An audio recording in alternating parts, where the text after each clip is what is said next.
คุยกันทีไรก็จบด้วยความเงียบหรือไม่ลูกก็เดินเลี่ยงเข้าห้องไปทุกที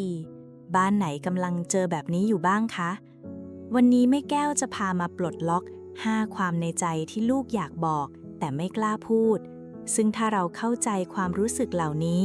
ก็จะช่วยให้เราทลายกำแพงในใจและดึงเขากลับมาสู่อ้อมกอดของเราได้อีกครั้งค่ะเพราะบางครั้งสิ่งที่ลูกไม่ได้พูดอาจเป็นสิ่งที่เขาอยากให้เราได้ยินมากที่สุดสวัสดีค่ะคุณแม่ทุกท่านยินดีต้อนรับกลับสู่รายการล้มแม่ไม่ได้ร็อกกับแก้วแม่แก้วค่ะคุณแม่คะจากเด็กตัวเล็กๆที่เคยวิ่งมากอดเล่าทุกเรื่องให้เราฟังพอเขาเริ่มโตช่องว่างระหว่างวัยมันก็ดูกว้างขึ้นเรื่อยๆจนบางทีเราก็อดน้อยใจไม่ได้ใช่ไหมคะแก้วเชื่อว่าช่องว่างเหล่านี้อาจไม่ได้มาจากอายุที่ห่างกันเพียงอย่างเดียวนะคะแต่มันเกิดจากความในใจที่เขาไม่รู้จะเริ่มบอกเรายังไงมากกว่าวันนี้เรามาลองเปิดใจฟัง5สิ่งที่ซ่อนอยู่ในใจลูกไปพร้อมๆกันนะคะเรามาเริ่มเปิดกล่องความในใจใบแรกกันเลยค่ะลูกอยากจะบอกคุณแม่ว่าแม่ที่หนูเงียบหรือปลีกตัวไม่ได้แปลว่าไม่รักหนูแค่เหนื่อยคุณแม่คะสถานการณ์แรกที่มักจะทำให้เราแอบใจแป้วที่สุดคือตอนที่ลูกกลับมาถึงบ้านด้วยหน้าตานิ่งๆแล้วก็เดินเลี่ยงเข้าห้องไปเลยใช่ไหมคะบางวันเราอุตส่าห์ทำกับข้าวของโปรดเตรียมไว้รอหรือบางทีก็แค่นั่งรอเพราะอยากจะชวนคุยให้ชื่นใจสักหน่อยแต่พออ้าปากถามว่าเป็นยังไงบ้างเขากลับตอบสั้นๆแค่ว่าผมยังไม่หิวขอไปพักก่อนนะแม่หรือไม่มีอะไรแม่ผมขอตัวก่อนนะจังหวะที่ยืนมองลูกเดินเข้าห้องไปคนเป็นแม่อย่างเรามันอดน้อยใจไม่ได้หรอกค่ะ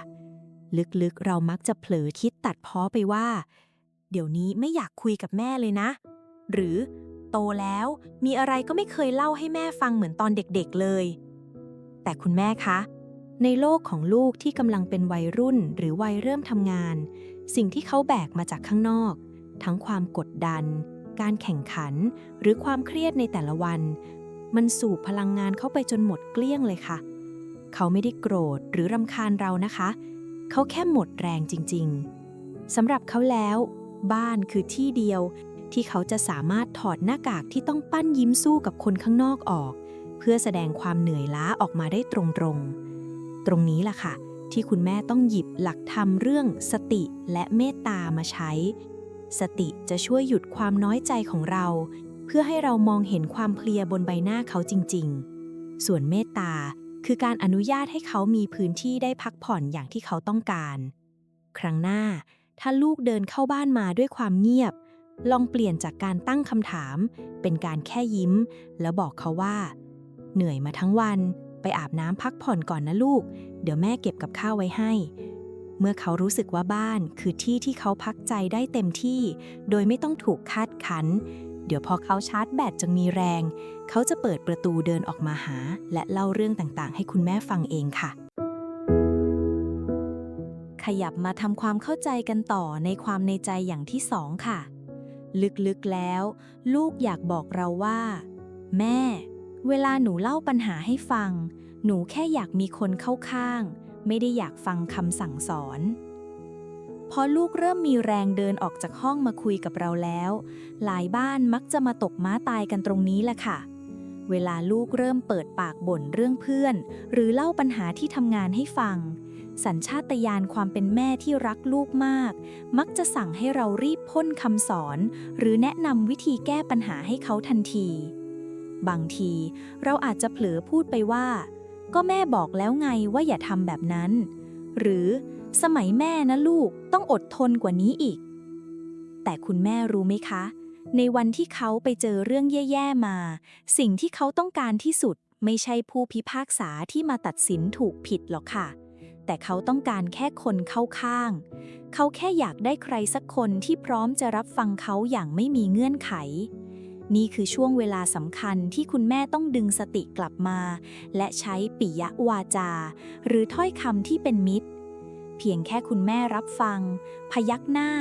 ลูบหลังเขาเบาๆแล้วพูดว่าเหนื่อยแย่เลยสิลูกแม่เข้าใจนะ ประโยคสั้นๆแค่นี้แหละค่ะคุณแม่ที่เป็นเหมือนน้ำเย็นช่วยดับความเครียดในใจลูกได้ดีกว่าคำสอนยาวๆซะอีกค่ะการฟังอย่างตั้งใจโดยไม่ตัดสินคืออ้อมกอดที่มองไม่เห็นแต่มอบความอบอุ่นให้ลูกได้มากที่สุดนะคะมาถึงความในใจข้อที่3ค่ะข้อนี้อาจจะสะกิดใจคนเป็นแม่สักนิดนึงนะคะเพราะลึกๆแล้ว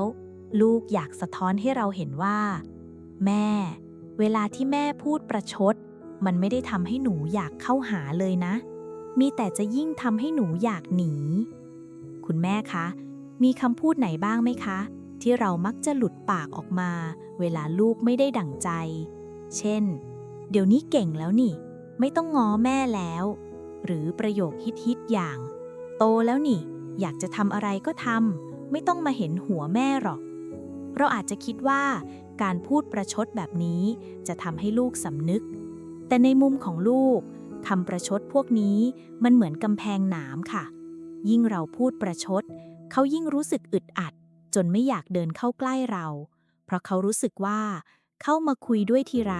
ก็มีแต่จะต้องมาเสียความรู้สึกกันเปล่าๆพอมันสะสมไปนานๆช่องว่างระหว่างเรากับลูกก็ยิ่งกว้างขึ้นเรื่อยๆค่ะตรงนี้ล่ะค่ะที่คุณแม่อาจจะต้องลองหยุดแล้วกลับมาดึงสติรู้เท่าทันโทสะหรืออารมณ์โกรธของเราดูสักนิดนะคะจริงๆแล้วเบื้องหลังคำประชดเหล่านั้นมันคือความโกรธที่ผสมความน้อยใจเพราะเราเผลอไปยึดติดว่าลูกต้องเป็นของส่วนตัวของเราแต่ในความเป็นจริงลูกเขาก็มีชีวิตและมีความคิดของเขาเองนี่คือความเป็นอนัตตาค่ะเมื่อเขาไม่เป็นไปตามที่เราหวังเราเลยเผลอใช้คำประชดเป็นอาวุธเพื่อดึงเขากลับมาลองเปลี่ยนใหม่นะคะแทนที่จะประชดให้ลองเปลี่ยนเป็นบอกความรู้สึกจริงๆด้วยความรักดูค่ะเช่นแม่คิดถึงนะลูกถ้าเย็นนี้ได้กินข้าวด้วยกันแม่คงดีใจมากเลยเพราะเอาเข้าจริงๆแล้วคำประชดพวกนี้มันอาจจะทำให้เราชนะแค่ในตอนที่เถียงกันวันนี้แต่มันจะทำให้เราแพ้ในความสัมพันธ์ระยะยาวนะคะมาถึงความในใจข้อที่ 4 นะคะ ข้อนี้เป็นเรื่องที่ลูกน่าจะรู้สึกเจ็บที่สุดเลยค่ะ เพราะเขาอยากจะขอร้องเราว่า แม่อย่าเอาหนูไปเทียบกับลูกบ้านอื่นเลยนะ เพราะมันทำให้หนูรู้สึกว่าไม่ว่าหนูจะพยายามแค่ไหนก็ยังดีไม่พอสำหรับแม่สักที คุณแม่คะคำพูดที่เราคิดว่าหวังดีบางทีมันกลับกลายเป็นคำที่ทำร้ายใจลูกที่สุดเลยค่ะ เวลาที่เราเผลอพูดว่าดูอย่างลูกบ้านนั้นสิทำไมเขาถึงทำได้ เราอาจจะแค่อยากให้ลูกมีแรงฮึดแต่ในมุมของลูกการโดนเปรียบเทียบมันไม่ได้ทำให้เขาอยากเก่งขึ้นหรอกค่ะแต่มันทำให้เขาเสียความมั่นใจและผ่านจะคิดไปว่าที่แม่เอาแต่ชมคนอื่นเป็นเพราะแม่ไม่ได้ภูมิใจในตัวเขาเลยซึ่งพอเราเห็นมุมความรู้สึกของลูกแบบนี้แล้วแก้วเลยอยากชวนคุณแม่ลองนำหลักเมตตาที่ประกอบด้วยปัญญามาปรับใช้ดูนะคะมันคือการที่เราเปิดใจยอมรับในสิ่งที่ลูกเป็นจริงๆและเข้าใจว่าลูกเราเขาก็มีจังหวะชีวิตในแบบของเขาเองค่ะถ้าจะมองให้เห็นภาพง่ายๆลูกเราก็เหมือนกับต้นไม้ค่ะต้นไม้แต่ละชนิดไม่มีทางจะโตไปพร้อมกันได้อยู่แล้วเพราะฉะนั้นการที่เราจะไปบังคับให้เขาต้องโตให้ทันคนอื่นหรือต้องเก่งเหมือนคนนั้นคนนี้ไปซะทุกอย่างมันอาจจะดูใจร้ายกับลูกไปสักหน่อยนะคะเพราะจริงๆแล้วลูกเราเขาก็มีดีในแบบของเขาเองค่ะเรามาลองเปลี่ยนวิธีใหม่กันนะคะแทนที่เราจะมองแต่ลูกคนอื่นลองหันกลับมามองความตั้งใจของลูกเราในวันนี้ดูค่ะไม่ว่าจะเป็นเรื่องเล็กน้อยแค่ไหนถ้าเห็นเขาพยายามขึ้นมาอีกนิดลองชมเขาดูนะคะว่าแม่เห็นนะว่าลูกตั้งใจพยายามแค่ไหนแค่นี้แม่ก็ภูมิใจในตัวลูกมากแล้วเชื่อไหมคะคุณแม่คำชมที่มองเห็นความตั้งใจเล็กๆของเขาแบบนี้เลยค่ะคือกำลังใจที่ยิ่งใหญ่ที่สุดที่จะช่วยให้เขาเติบโตในแบบของตัวเองได้อย่างดีที่สุดค่ะมาถึงข้อสุดท้ายที่เป็นหัวใจสำคัญของวันนี้เลยนะคะเพราะเป็นสิ่งที่ลูกอยากให้เรารับรู้ที่สุดเลยค่ะว่าแม่เลิกเอาชีวิตหนูมาแบกไว้คนเดียวได้แล้วนะกลับมามีความสุขเพื่อตัวเองบ้างนะแม่คุณแม่คะ บางทีความหวังดีที่เราทุ่มให้ลูกหมดทั้งใจ มันกลายเป็นความกดดันที่ลูกรู้สึกว่าเขาต้องรับผิดชอบความสุขของแม่ไปโดยไม่รู้ตัวค่ะ พอวันไหนเขาทำให้แม่ยิ้มไม่ได้ หรือเขาทำอะไรพลาดขึ้นมา เขาจะรู้สึกผิดมาก ซึ่งเจ้าความอึดอัดนี่แหละค่ะ ที่บางทีมันแสดงออกมาเป็นท่าทีหงุดหงิดใส่เรา จริงๆ เขาไม่ได้เกลียดเราหรอกนะคะ แต่มันคือความกดดันที่เขาไม่อยากแบกไว้คนเดียว เขาแค่อยากเห็นแม่ยิ้มได้ด้วยตัวเองบ้าง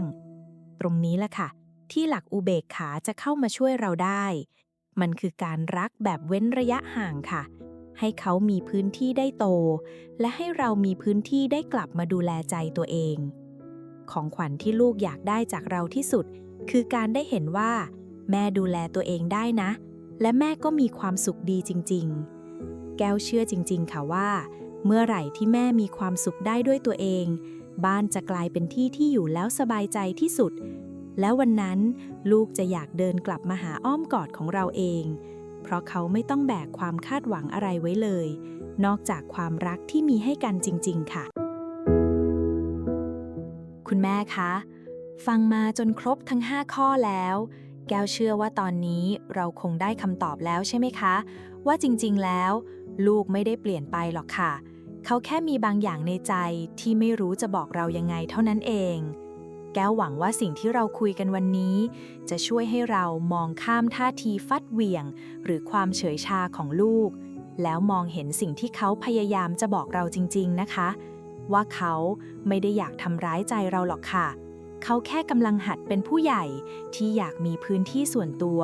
และอยากเห็นแม่มีความสุขกับชีวิตของแม่บ้างเท่านั้นเอง วันนี้ลองเปลี่ยนวิธีรักดูนะคะ จากที่เคยแบกทุกอย่างของลูกไว้จนหนัก ลองเปลี่ยนมาเป็นการเฝ้ามองด้วยความวางใจดูค่ะ เพื่อให้บ้านของเรากลับมาเป็นที่ที่ลูกอยู่แล้วรู้สึกสบายใจที่สุดอีกครั้ง แก้วเป็นกำลังใจให้คุณแม่ทุกท่านนะคะ เรามาค่อยๆปรับไปด้วยกันค่ะ แล้วคุณแม่ล่ะคะ ฟังแล้วมีข้อไหนที่ตรงใจ หรืออยากแชร์มุมมองไหนเพิ่มเติม คอมเมนต์คุยกันได้เลยนะคะ ถือว่าพื้นที่ตรงนี้เป็นวงน้ำชาเล็กๆ ให้พวกเราแม่ๆได้มาปรับทุกข์และให้กำลังใจกันค่ะ ถ้าชอบเนื้อหาแบบนี้ ฝากกดติดตาม กดถูกใจ หรือส่งต่อให้เพื่อนคุณแม่ท่านอื่นด้วยนะคะ แก้วขอให้คุณแม่ทุกคนมีความสุขกับการได้กลับมารักตัวเอง และเข้าใจหัวใจลูกไปพร้อมๆกันนะคะ สำหรับวันนี้ สวัสดีค่ะ